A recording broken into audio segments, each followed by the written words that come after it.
name is Hyatt Mamoun, and I'm a wildlife filmmaker and presenter. And today, I'm with Red's series Behind the Look, hosting a Q&A with the incredible team behind PBS Nature's newest installment, The Hummingbird Effect. This documentary highlights the massive influence that these tiny creatures have on Costa Rica's super diverse ecosystem. In Costa Rica, the national motto is Pura Vida, pure life. And here, life is everywhere. Over 500,000 species make this small country a biodiversity giant, and it's thanks, in part, to one tiny creature, the hummingbird.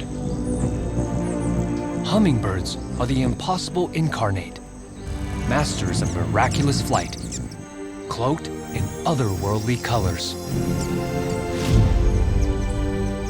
A glimmer in the green, and they're gone.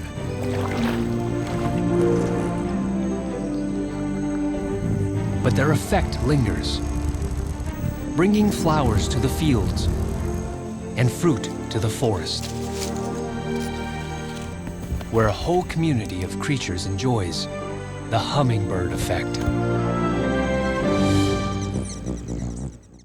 That is absolutely gorgeous, and I am so excited to learn more about how y'all got all of that. Joining us today, we have the filmmakers, Filipe DeAndrade, Ann Prum, Brian Moghari, and Doug Shultz. Thank y'all for being here today. So to kick things off, can you tell me a little more about yourselves and the film? Sure. My name's Ann Prum, as you can see, and I'm a wildlife filmmaker, and I specialize throughout my career on all kinds of different animals, but I do a lot of films about birds, and this is just another in that long lineup. I'm really excited about be here today and share the making of this film with you all. I'm Doug Shultz. I'm a producer, director, writer, yeah, thanks for having us. Hey, I'm Brian Moghari. I'm a wildlife cinematographer based in Costa Rica. What's going on? My name is Filipe DeAndrade. I'm a National Geographic explorer, conservationist, filmmaker, and all-around wildlife enthusiast. So I'm jumping straight into it. I know this film is about the hummingbird effect, kind of a play on the butterfly effect. So if you follow the food chain, dozens of species depend on hummingbirds. Could you expand on that? And when she called me and she said she was about to embark on this film about hummingbirds and wanted to make it a bigger ecosystem story about the role that hummingbirds play in the ecosystem. So we set out to just capture all the animals that depend on pollination, and that includes almost everything that you find in the forest and all these different microenvironments that exist in Costa Rica, from the top of the mountains down to the lowland forest. So we have different species of monkeys, plenty of other birds that eat fruit, and a lot of interesting mammals that live on the forest floor that eat fallen fruit and scraps of fruit. And it's incredible that this tiny, tiny animal has such a huge effect on all of the animals of Costa Rica. Yeah, and oh, sorry to cut you off. What are you going to say? No, just quickly, I was going to say one of the amazing things about hummingbirds is a lot like in biology, but also in terms of film and conservation and just purely being a wildlife enthusiast. Hummingbirds are like a gateway drug. You know, it's like, hey, like follow me over here and I'm going to show you this like watercolor dashing through the sky. And then once you take a hit of that, it courses through your veins and it only gets you excited about what else is around the corner, about some of the honestly like psychedelic experiences that you can have with these tiny creatures, because there's so much more than meets the eye when it comes to hummingbirds. They are beautiful, they're pollinators, and we tend to think of pollinators as like delicate creatures, you know, like butterflies, but really they're avian ninjas. So when you get drawn into hummingbirds, it really shows you the majesty of nature around them that they in particular are largely responsible for as pollinators. So hummingbirds are great source, you know, great subject for a film, but also if you're somebody watching this and you want to get involved in nature, you want to take a naturalist-led trip, hummingbirds are a great place to start because they'll show you the natural world, what they're responsible for, and then that will take you to other experiences. I love that. Hummingbirds are a gateway drug. I'm sure getting up close and personal with these tiny, beautifully delicate little creatures must have been difficult. How are you able to like get these shots? Well, hummingbirds are, nectar eaters. So you just want to go to the places where there are a lot of flowers. That is, they are drawn to that. And throughout Costa Rica, there are places that are known as hotspots for hummingbirds. So either from the high volcanoes all the way down to the lowlands. But the real pressure point for hummingbirds is in the cloud forest, in that sort of, misty, mossy ecosystem. And that's where there's the most diversity of hummingbirds, and because there's so many flowers there for them. So we worked a lot with local Costa Rican bird guides and natural history guides to help us find these hotspots. Costa Rica is an ecotourism mecca. And because of that, there are a lot of people who make their livings just showing people where to find animals and hummingbirds. So that made our jobs, in a limited amount of time that we had to turn this film around, made our jobs a lot easier. Definitely. And anything else you want to add?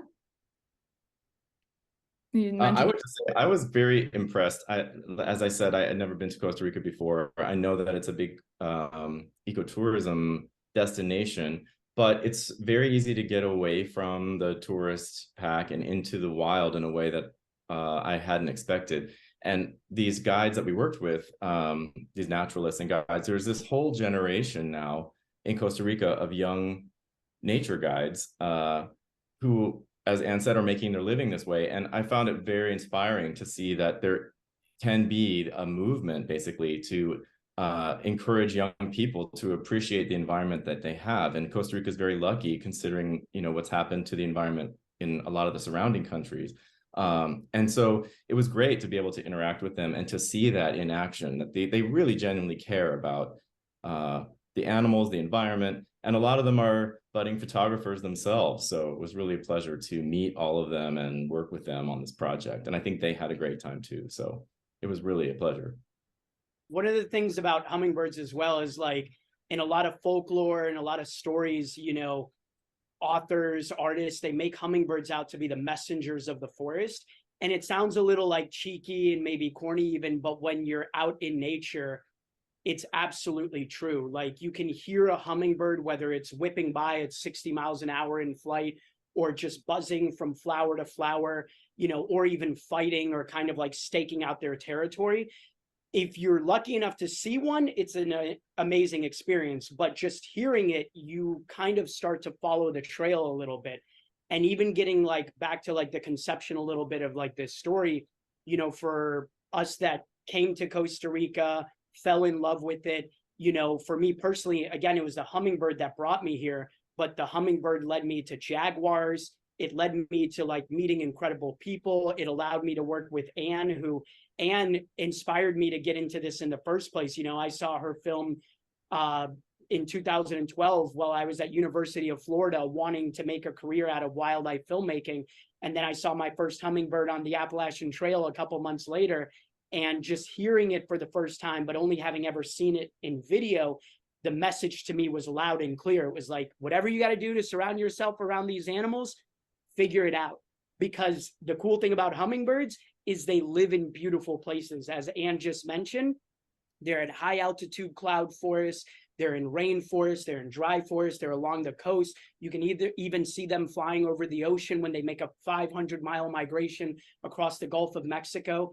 Hummingbirds are incredible, and they'll take you to incredible places as long as you're willing to receive the message.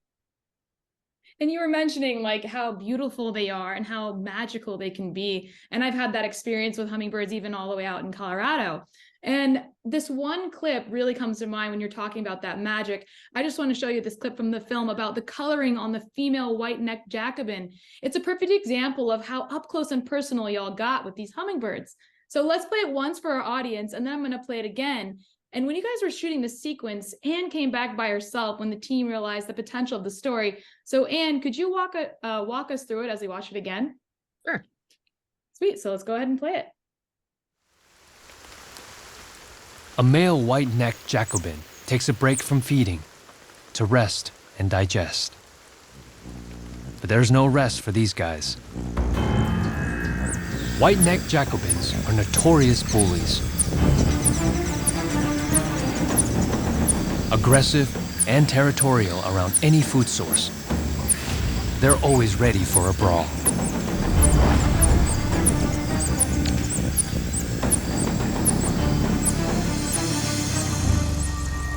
Their metallic blue tuxedos and flared white skirts distinguish them from females, who sport a less glitzy green.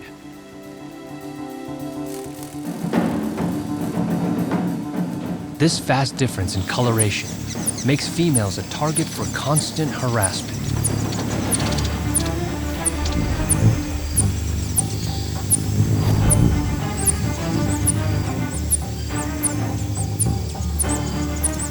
It's almost impossible to feed in peace.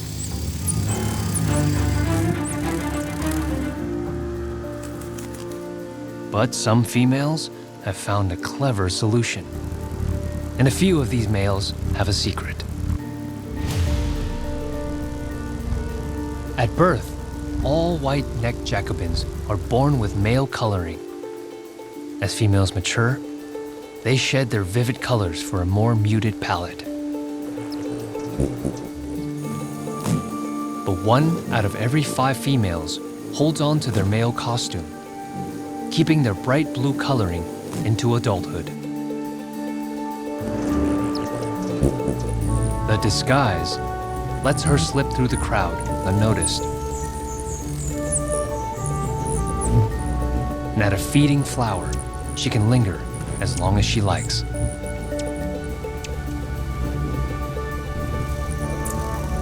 It's called deceptive coloration, and we're just discovering it may be more common than we think. And it's why for this female, life is no longer a drag. So this is the white-necked Jacobin. It's a very elegant hummingbird. Looks like it's dressed up in a little hummingbird tuxedo.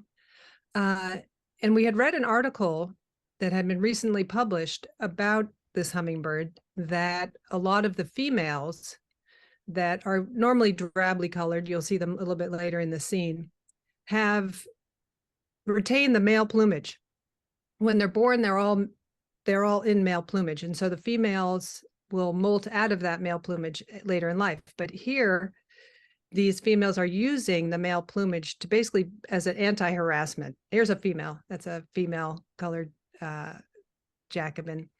And you see she's just, greenish with some spots, a little drab.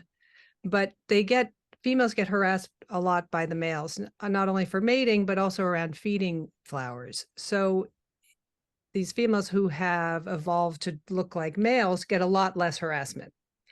And it's, kind of a fascinating thing. It's been found in other hummingbirds as well, but it had not as well documented as it was in the Jacobins. So once we were at a site, we filmed this at a place called Rancho Naturalista. Once we found that sort of Jacobin hotspot, it rained a lot, as you can see. And then I went back and just did a few more pickups during the edit, because as Doug was writing it, he was like, this story is fantastic. It's going to give us a lot of screen time. We just need a little bit more footage to cover all that, what we want to say. But you can see they're super cooperative. And, in a frenzy, it's a frenzy of hummingbirds. And the funny thing is, too, it's that there are very few other species at this site. They seem to drive off all the other hummingbirds. So it's like Jacobin Central. And that's pretty rare, too, that you would find a place where there's flowers and hummingbirds and you just have one species that dominates.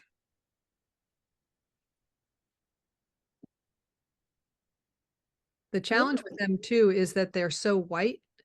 The contrast range is difficult. When that little white skirt gets flashed, they're using it as a show of dominance. Obviously, that's why it flashes so brightly white. But that was always a difficult dynamic range issue for us. Well, these wides are really what's standing out to me, where the butterfly, oh my gosh, sorry, the hummingbird flies right up, really close, like right smack in the middle. That just stands out to me. And I'm wondering, did you have some sort of flower camera trap? How did you guys get these hummingbirds to get so close? Yeah, well, the hummingbirds will come in. Hummingbirds are great to work with because they are somewhat trainable. They come to feeders. right? So we had these little little feeders that we could put in, places near our cameras. And You have a computer hanging from your camera, or like, what is the setup there? just mounted on rails. Oh, sweet. Are mounted on rails. And yeah, we had a gazillion of those little feeders. I think, Phil, you were like, bring me like 100 of those little feeders. And we have so many of those little feeders. They're just like dollar-sized, So silver you dollar didn't have sized. flower camera traps. No. That is so funny. So this is a question for everyone. What's the most rare shot in this film? Like, were there any firsts? Because I feel like those have to be firsts. Sicklebill nests, maybe? Sicklebill nest for sure. Sicklebill Ooh, nest is definitely a first. That was super, elusive thing to get. I think I would say that is the first. Even the any of the nesting, I think all the nests are probably firsts. Not the rufous tail, but yeah, I'd say about 5 of those nests in the show are just firsts. Wow. So, I mean, you mentioned the sicklebill. I actually want to transition into showing our audience this next clip. I've never seen anything like this. I've seen some pretty wacky beaks like spoonbills, but I've never seen anything like this. So let's go through it the same way we did the last one, where we play it once for everyone to watch. And then Filipe, do you want to go over this, or do you want to discuss this one as we watch it? Let's do it. Let's roll. All right, let's go ahead and play the clip. In the humid foothills of the Central Highlands, an unusual plant hangs in the understory. The bright red segments and yellow flowers of Heliconia remonensis send a signal. The plant wants to have sex, but it needs help.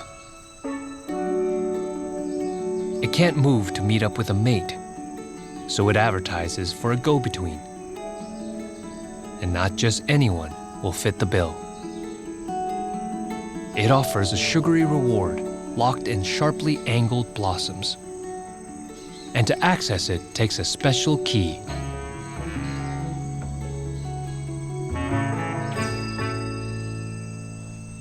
A green-crowned brilliant considers an approach. There must be some way to get to that nectar.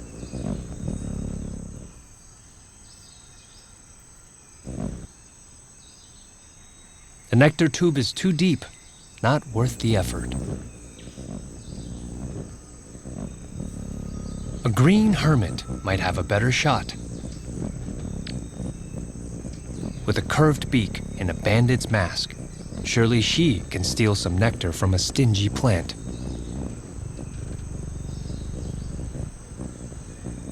She uses her long body and tail feathers to propel herself forward. Maybe she can force her way in. Still a lot of effort for a little taste. It's almost as though to get in there, you would need a 90-degree angled beak.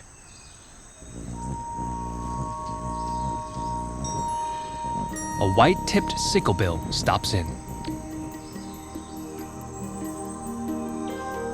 No surprise, it's a perfect fit.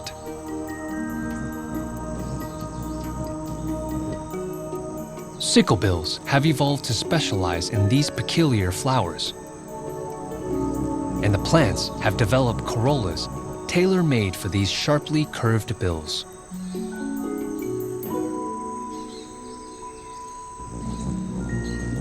Most hummingbirds hover while feeding, but the sicklebill perches, using her left foot to pry open the flower.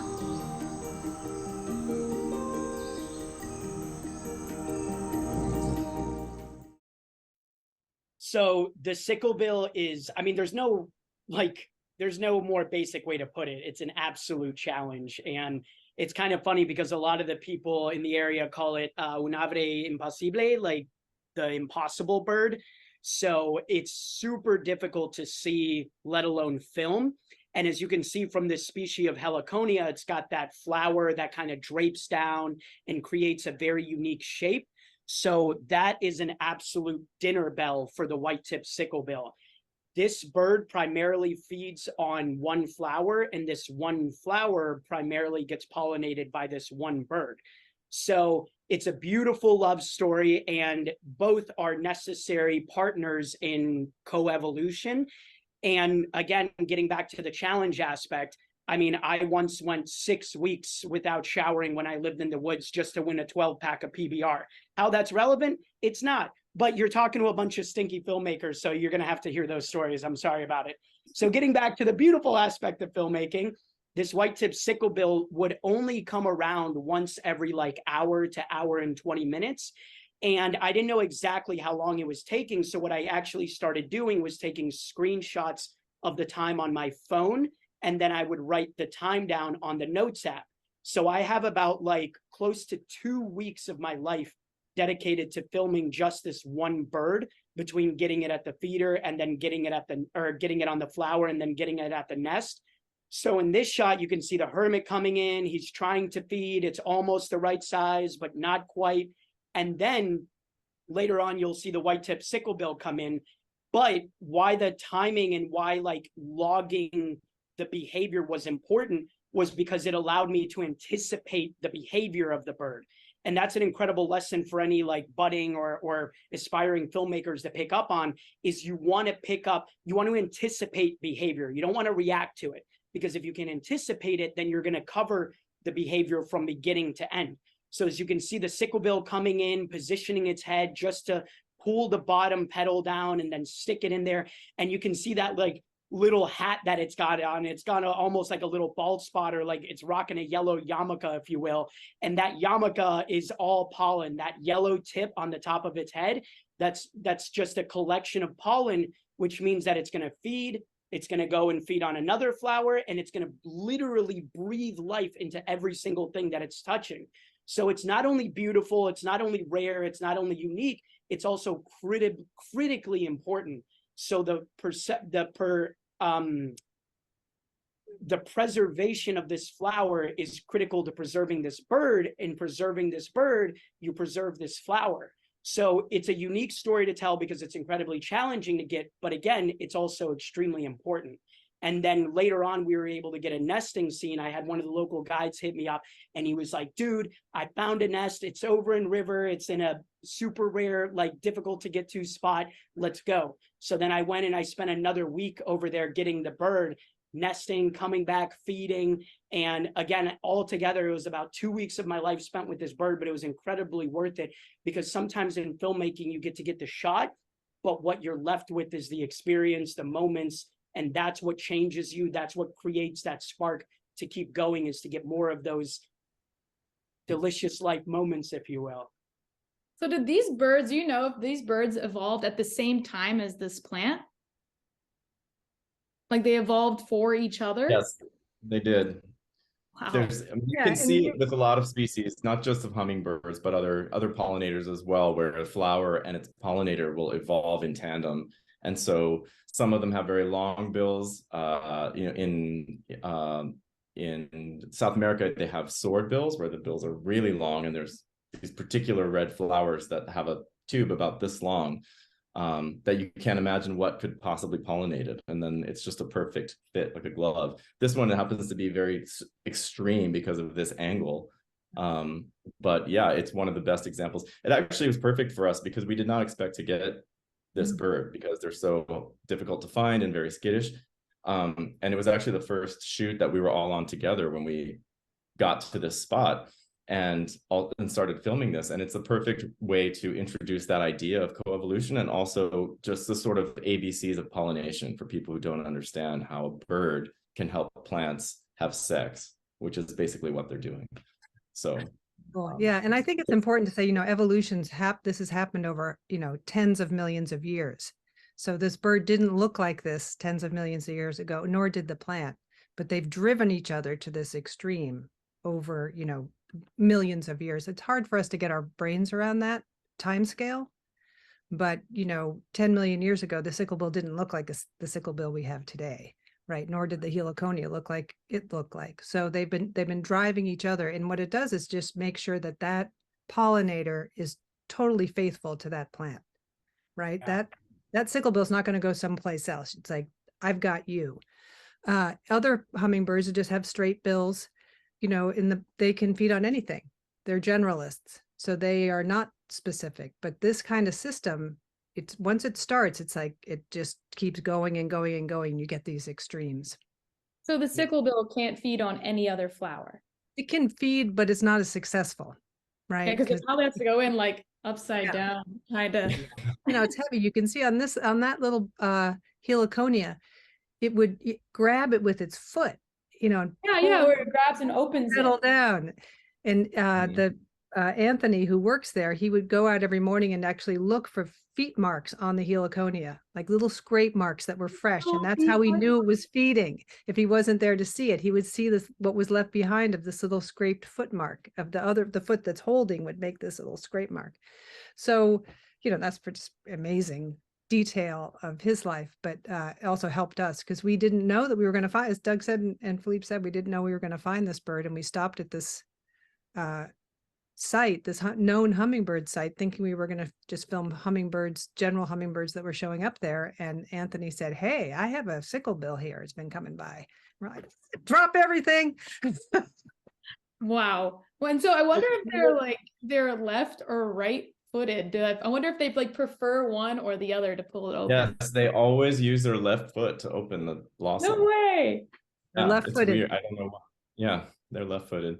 And you can see that you go out and they leave these scars from their perching foot on the red part of the flower. So you can see where they've been feeding. To pull it open. That is so funny. I didn't expect actually for them to be left or right-handed or footed per se. Like us.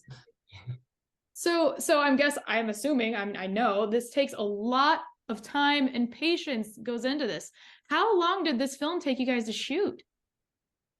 Well, we started in September and we were pretty much over a course of a year. We're obviously not shooting every day, but over the course of the year to get different seasonal variation. And 2 different seasons, because I know in the South you get the wet season and the dry season. The wet season and the dry season. And then in Costa Rica, of course, it's altitudinal difference, right? You can go up the mountain and get things that are happening at the top versus at the bottom. So the thing that we had to wait, that was sort of the bottleneck for us was nesting, hummingbird nesting, which was in the fall, our fall. So, that was sort of our last gasp of like, oh my gosh, we got to get a lot of nests because our audiences love nests, and the hummingbird is so tiny. It makes such a tiny little perfect cup that it always leaves people just like, oh my God, how did that tiny little bird weave such a beautiful, perfect home for its babies? So would you see them building a nest and then okay, park the camera here? Yeah, but we did a couple things. Filipe put out an APB on nests to all his friends. And then we also brought down a fellow that we've worked with in the past named Harold Greene, who is basically the world's best nest finder of anything. He's described probably 2,000 nests that have never known before. So I knew that when the clock was ticking, I was like, Harold, you need to come down and help us find some nests. And they're tiny, right? These are things that are just like half an egg size. If you cracked an egg, big, would you put say it in the forest, and they're camouflaged. But Harold has this great ability. Like when we see a bird fly, we all follow it with our eyes. What Harold does is he goes back to where the bird came from, and he just does that over and over and over again. And he basically follows his way back to a nest. And he was with us for probably 5 days, and he found probably 15 nests. How do you follow a hummingbird? They move so fast. Well, a lot of times, this is something you just kind of Hyatt, I know you're asking these questions when you already know the answer to them, but just queuing it up for people that don't know, which is sweet of you. Because Hyatt herself, it's worth mentioning, is an exceptional filmmaker and storyteller as well. Thank you so much. But to get back to that question, you really have to you think about what you have as a tool set, right? And then you think about what wildlife has as a tool set. So to answer this question, not just relative to the hummingbirds, but to all wildlife in general, wild animals are so much better equipped. They have so many more tools in their arsenal than we do to navigate, to get around. You know, their sense of everything is incredibly better than ours. So a lot of times when you see like people that are trying to get into wildlife filmmaking or photography, they're only using their eyes, but you really have to listen. So when you hear a hummingbird fly by, again, some birds can fly up to 60 miles an hour. So it's just a zip. So like Ann just mentioned, rather than seeing where it's going, you have to follow where it's coming from. But also, if you're going through a walk in the woods, you're trying to listen the entire time, because a lot of animals, they'll tell you where they are without ever having seen them. So you really want to open up your ears. A lot of times I hear people like hiking through the woods, talking or listening to music. You're going to miss 90% of what you could potentially capture if you're not 100% plugged in, feet to the ground, ears to the ground, and just listening, smelling. A lot of times, like when I'm going for night hikes and I'm looking for animals, it's when I stop to use the bathroom that I actually find what I'm looking for, because it's the most amount of time that I'll actually just stop, be, and listen. So again, that's a note. If anybody's looking to get into this, go out there without music, without conversation, and just be completely immersed. And more often than not, you're going to hear the animal before you're going to see it. I think you're telling everybody just to take a pee in the woods, aren't you, Phil? Also to squat in the woods. That it's not only better for your, track, but it's also better for finding animals. Just make sure to pack it out. You know, it's so funny that you mentioned smelling too, and in this conversation, I used to, so I actually shot a film about Mustangs in the West, and we were looking around, we were in Arizona, we couldn't find the Mustangs, but we could find their poop by smelling them. But so I have this question. That's how Brian and I find each other in the woods all the time. So And so the hummingbirds I'm used to, they make this kind of whistling sound with their wings, where it's like sounds like a little like going away. Do they make the same sound? More like a vibration sound?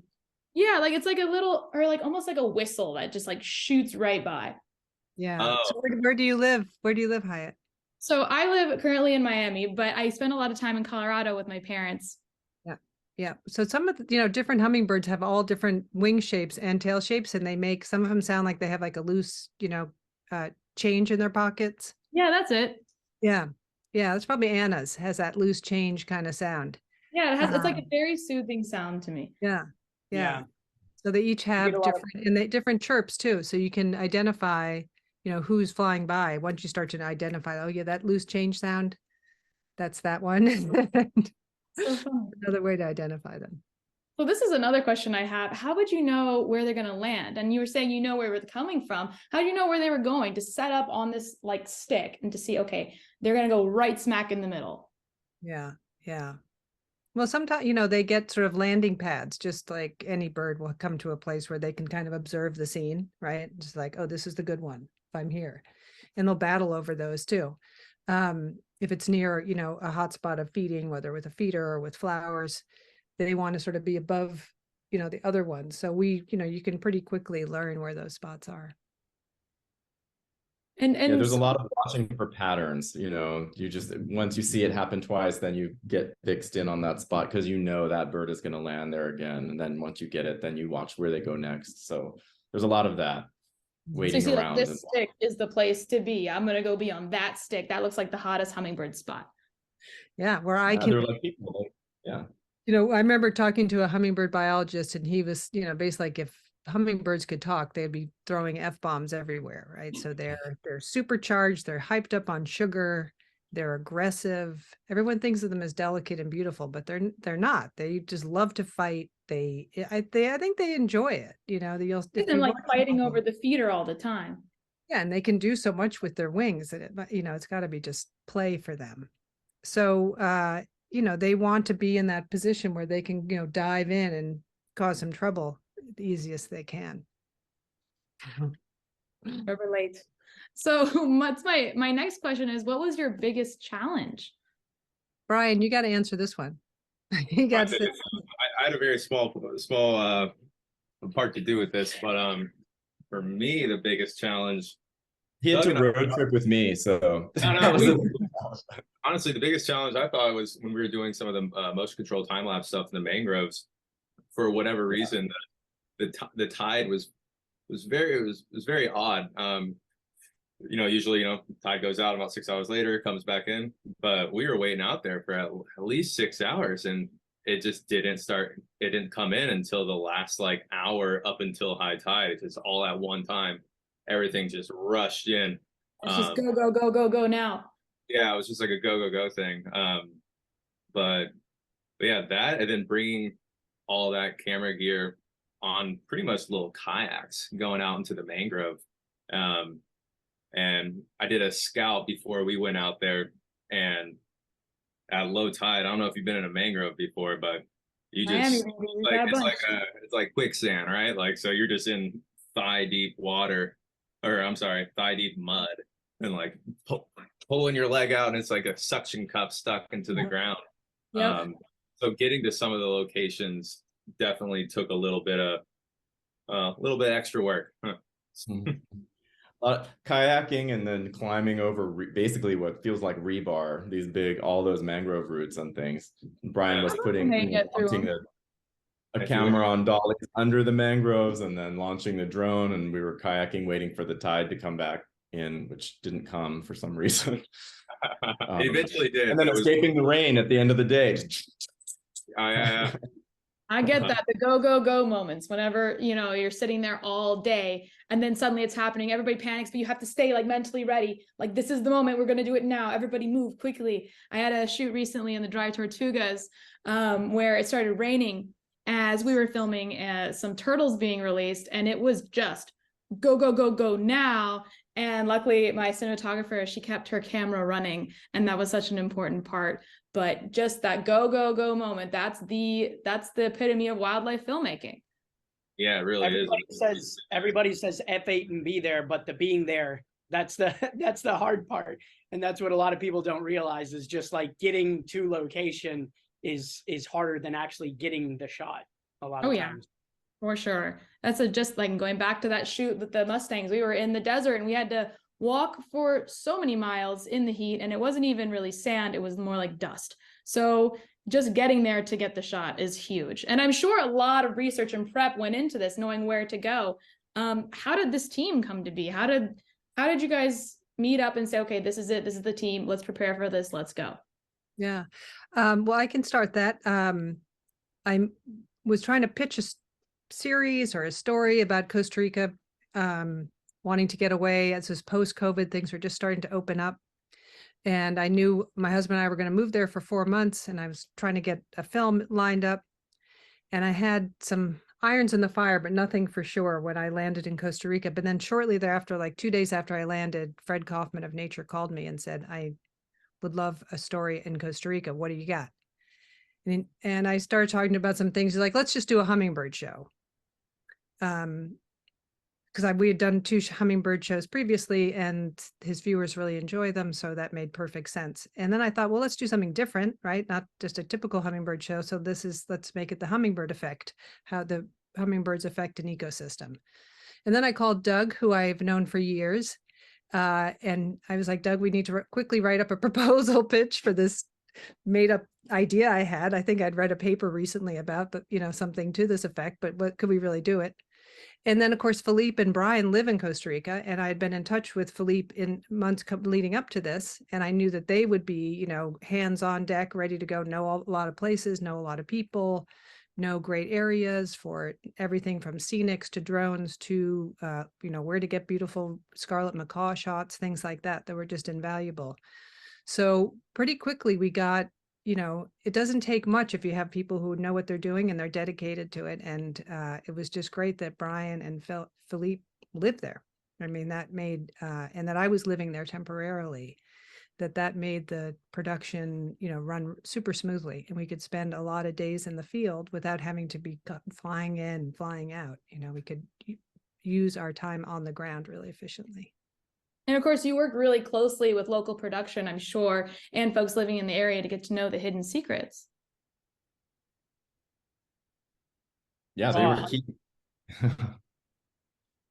Somebody else want something? Yeah, even when we were doing some of the scenic shots, Doug and I went to a spot. Just I had heard of this one waterfall. We went there, filmed it, a couple of different shots through the forest, and then one of the guys was like, "We got another one across the street," and so we walked over and did a little hike, a little 30-minute hike, got to another beautiful waterfall with just like this bluish, like very bright blue water coming down throughout, and then filmed that. And he's like, "There's another one if you want." And everything was just so close, like different filming locations, especially from like a scenic aspect. There's just so much in Costa Rica. Not only is there a bunch of wildlife, but there's just location after location after location that looks completely different, but equally as beautiful, just across the country, whether you're in lowlands, highlands, Caribbean, wherever. Yeah. Yeah.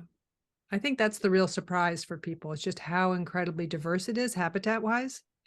And then you have hummingbirds in each one of those habitats. And that's really fun. And their effect is really different throughout. So that's.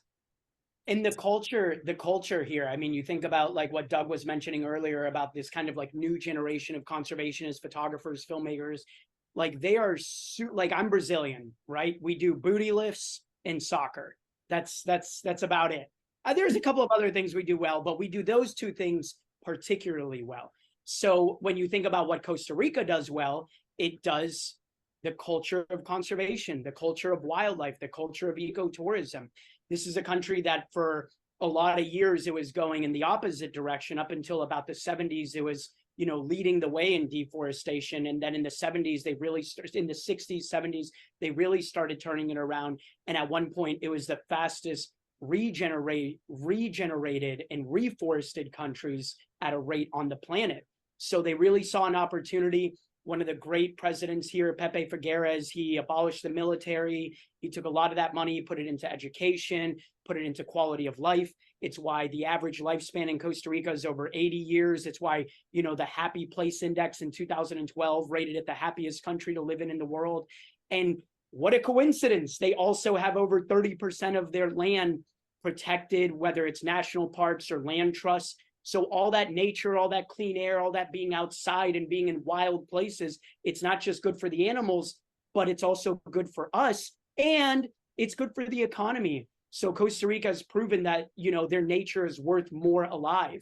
Wildlife tourism and ecotourism is one of the biggest economies that they have. It's either one or two after coffee, after agriculture. So they've really kind of proven this model of conservation to be beneficial for the land, for the people, for nature, and for the economy. So when you have all those things working in your benefit as filmmakers, you get to cherry pick, okay, who's doing what? And then we get to reward great behavior. That's why it's worth mentioning for this film, we didn't stay at a single chain resort. We stayed at locally owned and operated places like Brian just mentioned. You meet somebody, you're nice, you show enthusiasm, they invite you to their backyard.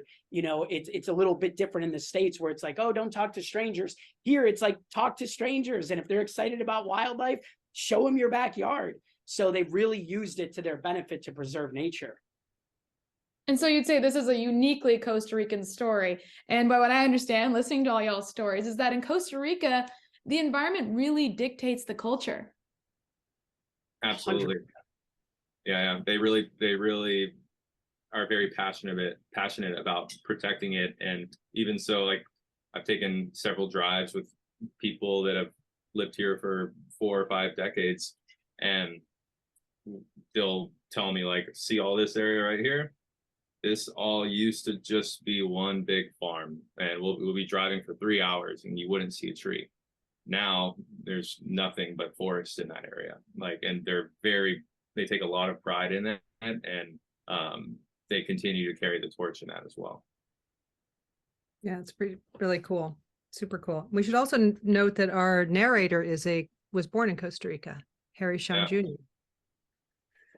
So that was people are all in Costa Rica. That's excellent. Yeah.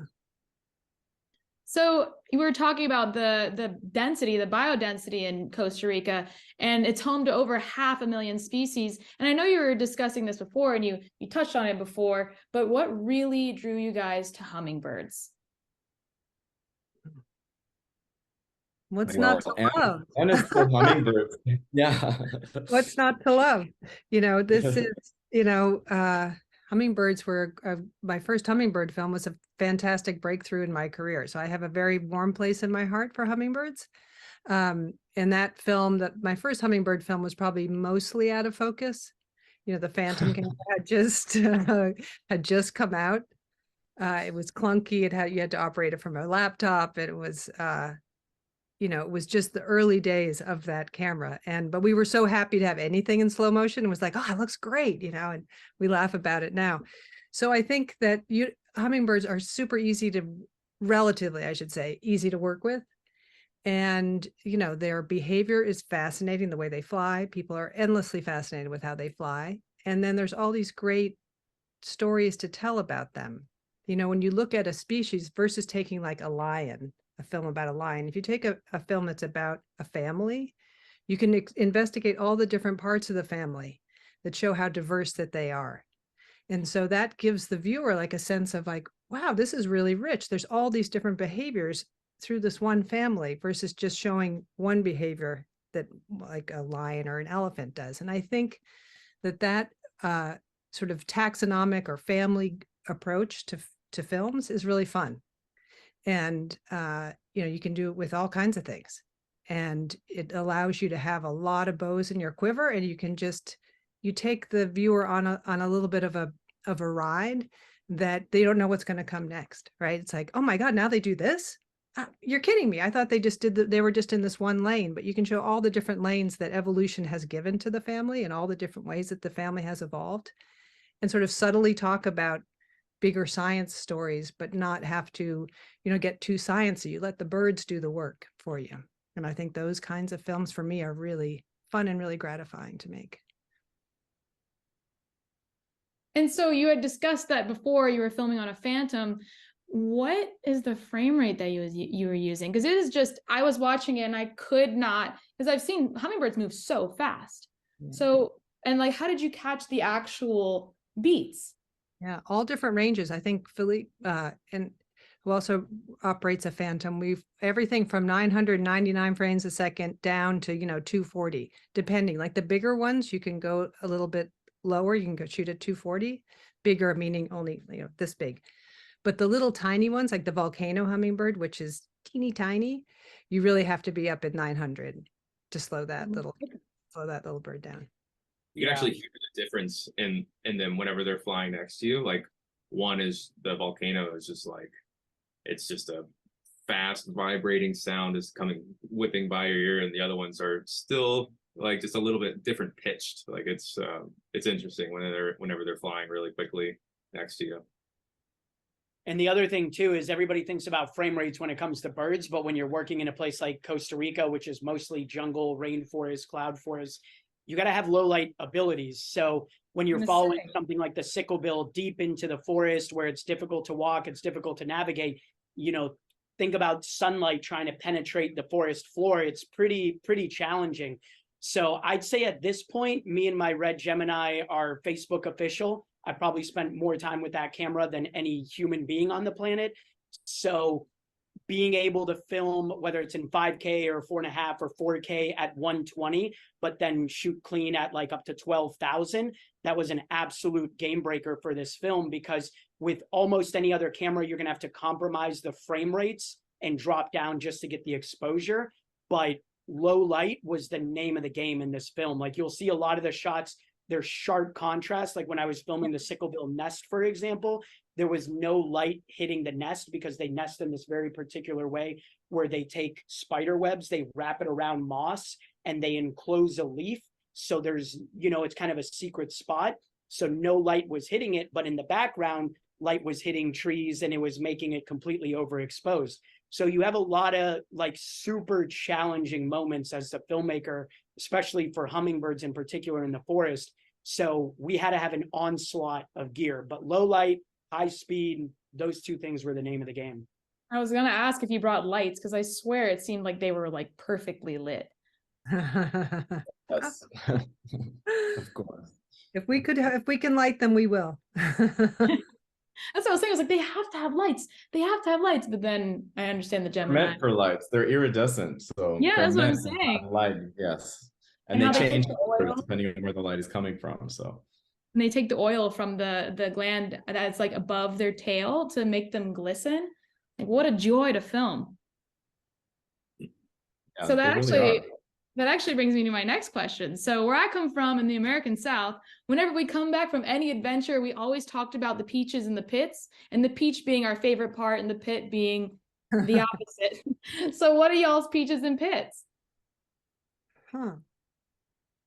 Well, It's my an interesting peaches would be like the diversity in Costa Rica and just being in the wild places of Costa Rica. I think Doug talked about that, how wild it is, and you don't think it's going to be that wild.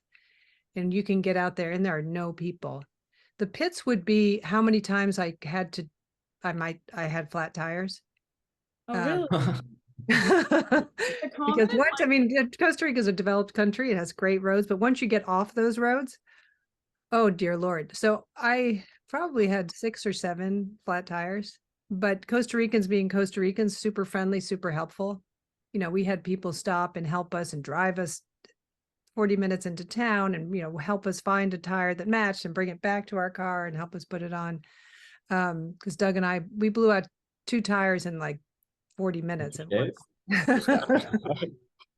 One the night before, and they were like, oh, we can get that fixed in town. And on the way into town, I was like, again. And I'm not a crazy driver. It's just, it was rough going. So yeah, I think that having to get hauled out by a tractor one day. So yeah, that would be the pit. The peach for me was going to, well, the whole thing was great. I mean, just to be introduced to a country this way and go there all over the place to all these environments, but to go to the Osa Peninsula, which is the wildest, most beautiful place, one of the most beautiful places I've ever been.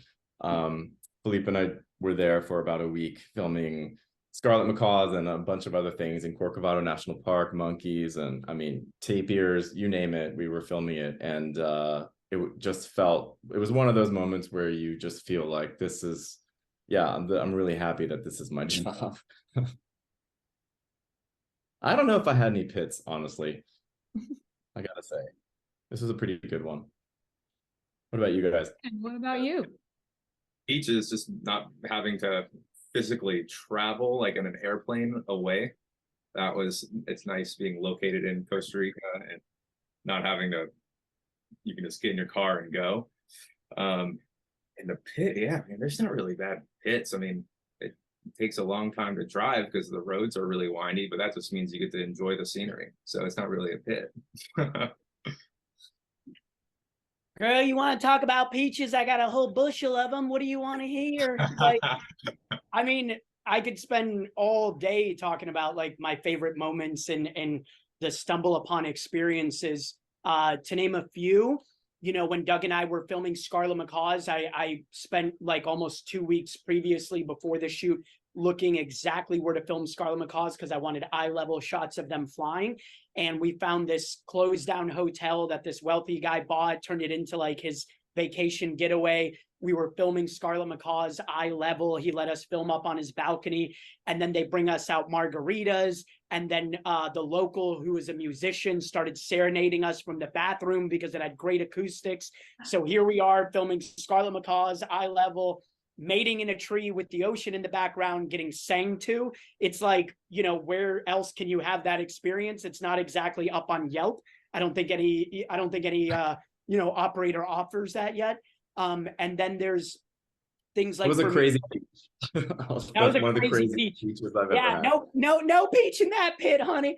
No peach pear in that pit. And then one of the other ones for me personally was capturing the resplendent quetzal's nesting. So that's a story that, you know, Brian and I have been visiting for close to 7 years now. It's incredibly difficult to see the chick because a lot of times they'll lose the chick, you know, during the incubation process or, you know, predation. And so seeing the actual chick head pop out, it took about 7 years to be able to get that.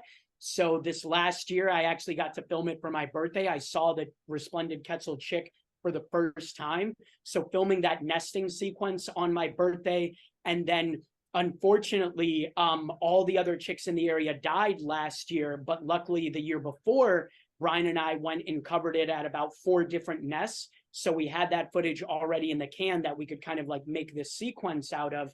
But it's honestly, I always say this, like, you come to Costa Rica for the wildlife, but you stay for the people. They're incredibly heartwarming, they're incredibly receptive, and they're super prideful of what they have. And more importantly, they want to share it because they want to preserve it. So the only pit is really like the end of production. It's not being able to like be laser focused on hummingbirds and going around and exploring new avenues.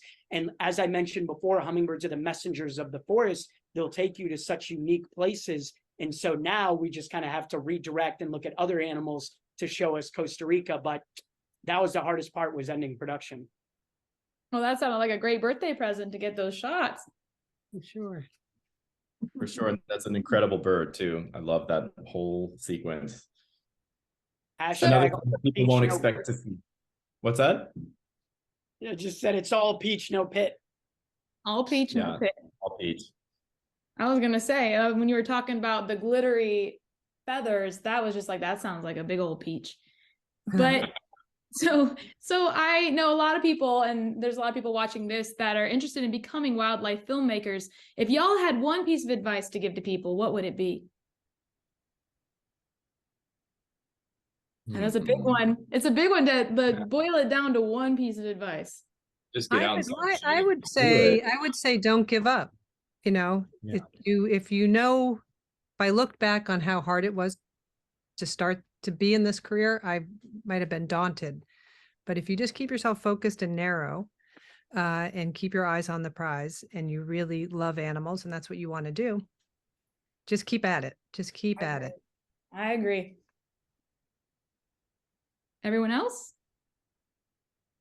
I agree. I think there's a lot of people who like the idea of filmmaking, and then when they realize all of the logistics and planning, that so much of it doesn't have anything to do with the fun part.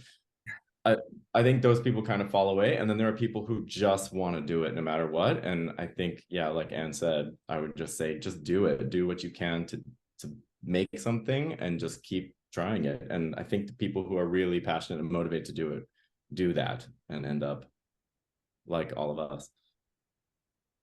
I would say first things first is you just have to get out there and start shooting something for yourself, whether it's with if you have a phone, everyone's got a phone. If you have a DSLR or Red, it doesn't matter. Just get out there and start doing it. And secondly, find a mentor or someone who's already doing it, and for lack of a better term, annoy the hell out of them, and like hit them up and tell them you'll do anything for free for however long, and just to get your foot in the door. And yeah, just those two things. But they're not going to trust you if you don't have anything to show them, or to show them that you're actually really interested in it, because it's not an easy thing. You have to put in a lot of time, a lot of hours. It's not easy to find these species, or just to be out into the woods. It's uncomfortable situations, so they have to know that you're actually committed and into it. I was gonna say, phones these days, you can get so much from them, so much. Like, look, we got like the three lenses. Like, come on. You got 3 different lenses in one. Look at that. I know, exactly. Well, Filipe, what's your piece of advice? So if anybody who's watching this, if you want to get, and I'm talking to you at this point, if you're watching this and you on the other side of that, you human being, not like Instagram bot, if you want to get into wildlife filmmaking, the absolute number one thing that you can possibly do is not wait for somebody to give you permission. So like everybody else just mentioned, there's a reason that everybody pretty much had the same exact message. It's get started. Don't wait for somebody to tell you you can or can't do this, because right now there's zero excuses. Like, you know, I started my production company with my best friend who's on this, Brian Moghari. We had zero backing, zero funds.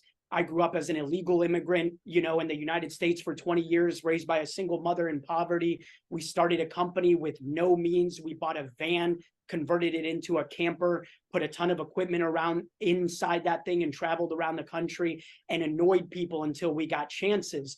So what I'm getting at is, if we can do it, then you can do it. Because right now, it's not just the best time to be a wildlife filmmaker because there's so many different avenues in which you can broadcast your stories, but it's the most important time to be a wildlife filmmaker. The world is really crumbling down around us when we think about natural spaces, about wild habitats, about creatures. You know, you think about a place like Costa Rica, for example, as we mentioned before, there's around 500,000 different species. It's 130,000 kilometers, roughly the size of West Virginia, and has about 5% of the Earth's biodiversity. Yet most of those species are either endangered or critically endangered. 900 of those species are birds. You know, so if you want to get started, start with birds because they're easy, but ultimately just start. Don't wait for somebody to give you permission. And if you work hard and if you start to emulate the things that you like based off of what you see, but then throw your own little seasoning on there, you know, instead of Salt Bay, you can just be Conservation Bay. Just sprinkle your editing touch, sprinkle your vision, sprinkle your narration, your storytelling, your personal story. Just get started, work hard, and don't stop. My favorite photographer in the world is Michael Nick Nichols, and he became famous for photographing Jane Goodall in Tanzania when she was doing the heat of her research, and it took him almost 10 years to get accepted by National Geographic. What if he quit after 9? He wouldn't have become, you know, the best wildlife photographer in the world at some point. So don't stop, don't quit. It's more important now than ever to tell these stories, and eventually somebody will pay you to do this, and it'll be the greatest life story you could ever sink your teeth into. That is amazing, amazing advice to everyone watching. Is there anything else y'all want to add? Watch the Hummingbird Effect on PBS. Oh. I was just going to say. Well, I could just talk to y'all all day, but I'm sure y'all have lots to do with this film coming out today. So I'll have to let y'all go. Thank you so much for spending this time with us today. And it was just so fascinating to learn all that it takes to make such a unique and downright gorgeous film. So to everyone watching, thank you so much. And make sure you catch the Hummingbird Effect on PBS Nature. Bye, y'all. Appreciate Thanks, it. Hyatt. Thanks. Thank you.